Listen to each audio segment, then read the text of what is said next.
భానుచందర్ తండ్రి ఏమి చేసేవారో తెలుసా? ఎందుకని భానుచందర్ ఒకే తరహా పాత్రలు చేయవలసి వచ్చింది? నటుడవ్వక ముందు భానుచందర్ ఏమవుదామని అనుకున్నాడు. భానుచందర్ స్వస్థలం మచిలీపట్నం. అయితే వాళ్ల నాన్న సినిమా రంగంలో ఉండటం వల్ల భానుచందర్ మద్రాసులో జన్మించారు. భానుచందర్, చిరంజీవి ఇద్దరు మన ఊరు పాండవులు సినిమా ద్వారా పరిచయం కాబడ్డారు. నటుడిగానే కాకుండా దర్శకుడిగా 2-3 సినిమాలకు ఆయన దర్శకత్వం వహించారు. తన సినిమా రంగ ప్రవేశం గురించి, తన కుటుంబం గురించి ఆయన ఇలా చెప్పుకొచ్చారు. మా నాన్న సంగీత దర్శకుడు మాస్టర్ వేణు. ఆయన ఎన్నో సినిమాలకు సంగీత దర్శకత్వం వహించారు. నాన్న వారసత్వంగా నాకు సంగీతం వంటబట్టింది. నాన్న నన్ను సంగీత దర్శకుడిగా చూడాలనుకున్నారు.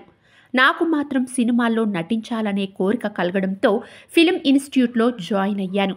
ఇన్స్టిట్యూట్లో శిక్షణ పొందడంతో పాటు అంతకుముందు నేను నేర్చుకున్న మార్షల్ ఆర్ట్స్ నటుడిగా త్వరగా అవకాశాలు రావడానికి దోహదపడ్డాయి. నేను ఎప్పుడూ ఒకే రకమైన యాక్షన్ సీన్లు చేయాలి అని కట్టుపడలేదు.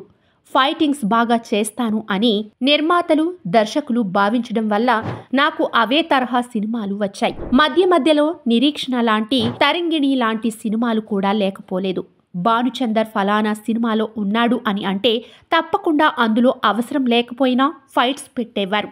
అలా పెట్టడం వ్యక్తిగతంగా నాకు ఇష్టం లేకపోయినా కూడా వ్యాపార దృక్పథం దృష్ట్యా నటించక తప్పలేదు. 1984లో నేను నటించిన స్వాతి అనే సినిమా కథ వైవిధ్యంగా ఉంటుంది. అందులో ఒక పాటలో స్టెప్పులు వేయడం జరిగింది. అయితే అలాంటి సినిమాలో స్టెప్పులు వేయడం బాగాలేదనిపించింది. అదే విషయాన్ని ఆ చిత్ర దర్శకుడు క్రాంతి కుమార్కు ఆయనతో ఉన్న అనుబంధం కొద్దీ చెప్పాను. అయితే ఆయన కూడా ఇష్టపూర్వకంగా లేడని తెలిసిందే. అయితే ముందుగా చెప్పినట్టు కథ ఎంత గొప్పగా ఉన్నా కూడా ప్రేక్షకులు నా సినిమా నుండి ఏమి ఆశిస్తారో అది పెట్టడానికి నిర్మాత చూస్తాడు. ఎందుకంటే ఇది వ్యాపారానికి సంబంధించింది కాబట్టి. నటన పరంగా నేను సహజత్వానికి దగ్గరగా ఉండే పాత్రలు ఇష్టపడతాను. సినిమాకు కొత్తగా ఉండాలని అనుకుంటాను. అలాంటి పాత్రలు వచ్చినప్పుడు చాలా సంతోషించాను అంటూ తన గురించి ఓ సందర్భంలో భానుచందర్ చెప్పుకొచ్చారు.